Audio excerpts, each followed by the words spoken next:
আসসালামু আলাইকুম ভাই। ওয়ালাইকুম একটু আসসালাম কথা ভাই। বলবো। সাইকেলটা দেখে আর কি একটু নামেন ভাই কষ্ট করে।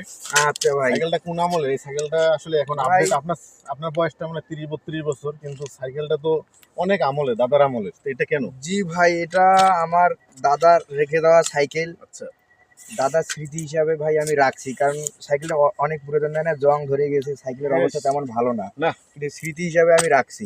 আপনার শরীরের সাথে তো ম্যাচিং খাচ্ছে না। না, মেশিন তো খায় না, ঠিক আছে, বর্তমানে আমার কিন্তু একটা বাইকের প্রয়োজন, ভাই কিন্তু হ্যাঁ, দাদার অবশ্যই। স্মৃতিচারণ করে আমি সাইকেলটা এটা রাখছি। থাকবেই? এটা থাকবেই।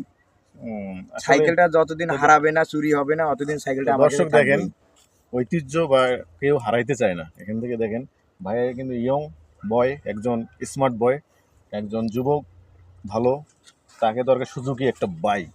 সেই জায়গার মধ্যে দেখেন দাদার আমলের সাইকেল নিয়ে চলে, যাতায়াত ভাই করে।